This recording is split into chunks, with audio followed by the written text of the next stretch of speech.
Olá, sejam muito bem-vindos na nossa leitura do Evangelho de hoje. Como todos os dias nos encontramos nesse horário, é um horário para fortalecer a nossa fé, a nossa esperança. É um horário que separamos do nosso dia para cuidar um pouquinho de nós, das pessoas que nós amamos e desse planeta que nos acolhe. Então vamos começar? Agradecemos a Deus por mais uma oportunidade de estarmos juntos. Pedimos a Ele que nos abençoe para que possamos fazer a leitura de hoje.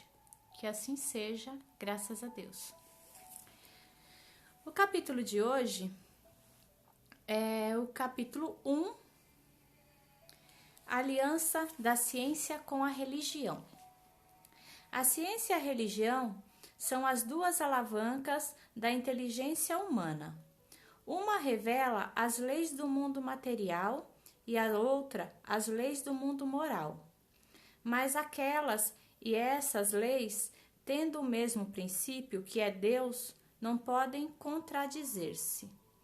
Se umas forem a negação das outras, umas estarão necessariamente erradas e as outras certas, porque Deus não pode querer destruir a sua própria obra. A incompatibilidade que se acredita existir entre essas duas ordens de ideias provém de uma falha de observação e do excesso de exclusivismo de uma e de outra parte. Disso resulta um conflito que originou a incredulidade e a intolerância. São chegados os tempos em que os ensinamentos do Cristo devem receber o seu complemento, em que o véu lançado intencionalmente sobre partes dos ensinos dele levantado, em que a ciência, deixando de ser exclusivamente materialista, deve levar em conta o elemento espiritual, e em que a religião, deixando de desconhecer as leis orgânicas e imutáveis da matéria, essas duas forças, apoiando-se mutuamente e marchando juntas, sirvam uma de apoio para a outra. Então, a religião, não mais desmentida pela ciência, adquirirá uma potência indestrutível, porque estará de acordo com a razão e não lhe poderá opor a lógica irresistível dos fatos.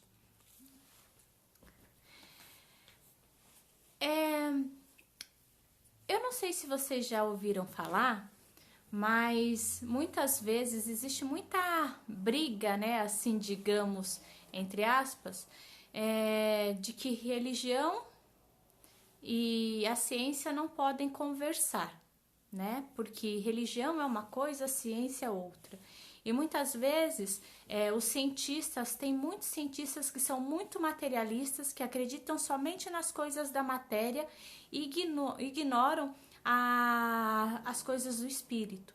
E quando eu falo religião, eu não estou falando em religião, uma religião ou outra específica. Vamos falar como espiritualidade.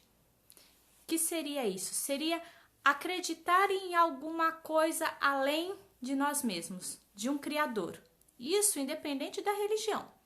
Então, a partir do momento que existir essa conexão com a espiritualidade, com acreditar num ser superior que criou tudo, e a ciência, que é fruto desse Criador, a hora que existir essa união, automaticamente vai existir assim uma melhora absurda em várias coisas. Existe um grupo que estuda a relação da espiritualidade com a ciência.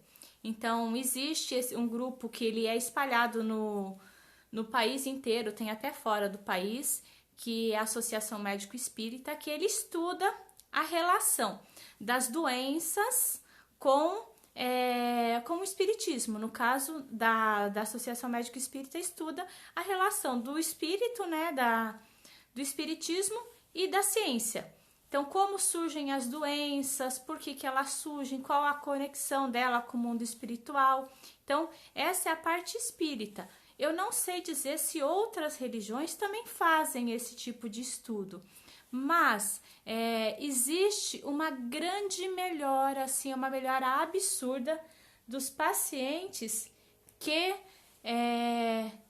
têm uma religião religião, que estão lá em tratamento no hospital, mas acreditam em um Deus, em um ser criador, porque essa fé potencializa o tratamento, e a partir do momento que os médicos permitem essa conexão através ou de um grupo de oração que faz uma visita, ou através da capela lá do hospital, ou independente da forma que seja, quando é permitido isso, existe uma grande melhora nos pacientes, inclusive os pacientes de UTI.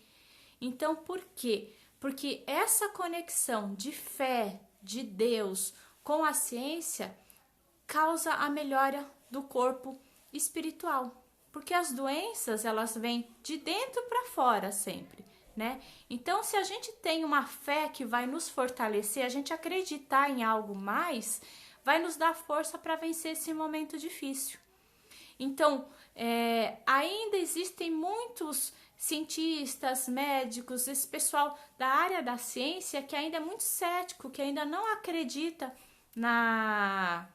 num ser superior, numa criatura que criou tudo. Mas aqueles que têm essa crença de acreditar num ser superior que criou tudo, entende que as relações da ciência com espiritualidade é muito grande. Então, mostra a importância que tem da gente conversar com o paciente e falar, não, mantenha a sua fé, a sua esperança. Acredite que você vai melhorar, acredite no Deus que toca o seu coração. Então, isso potencializa os tratamentos. E vai existir, não tem como não existir, em breve, essa junção perfeita da espiritualidade com a ciência. E espiritualidade num todo.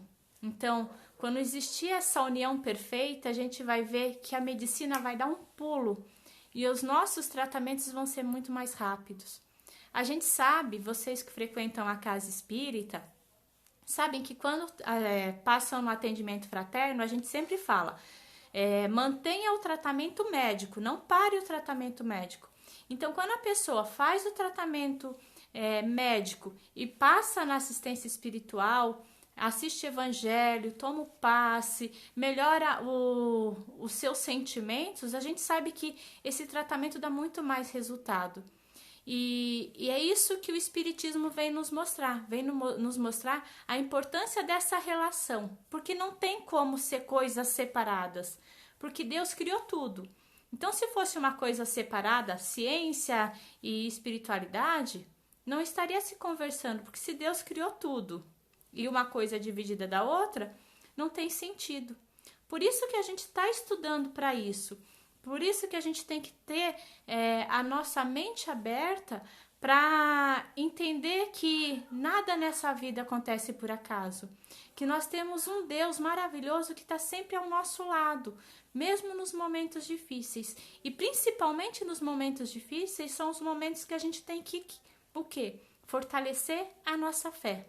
Fortalecendo a nossa fé, a gente cria um autocuidado e a autocura, porque assim como Jesus falou, a sua fé te curou. Então, a partir do momento que a gente realmente tem fé, a gente consegue a cura de tudo aquilo que a gente precisa. Então, eu acho que é isso que esse capítulo vem nos dizer.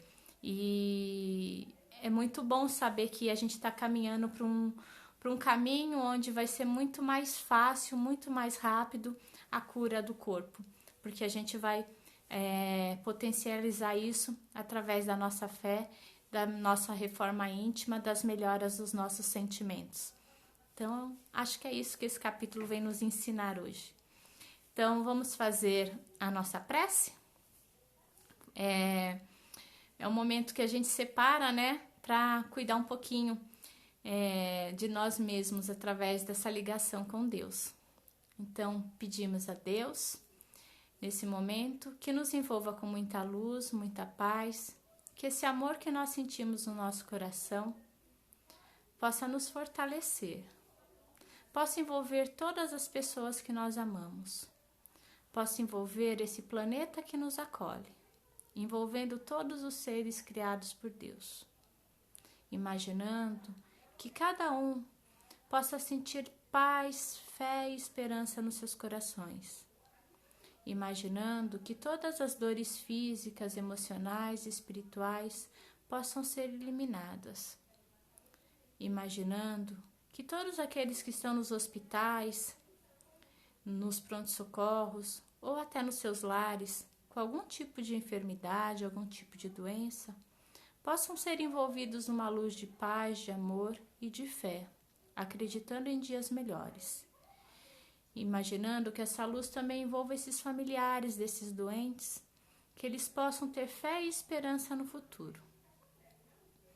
Pedimos, Pai, que essa luz envolva também todos os profissionais que direta ou indiretamente cuidam desses doentes, que eles possam seguir essa caminhada com fé e esperança, e que seus familiares mantenham a paz, o amor e a tranquilidade nos seus lares.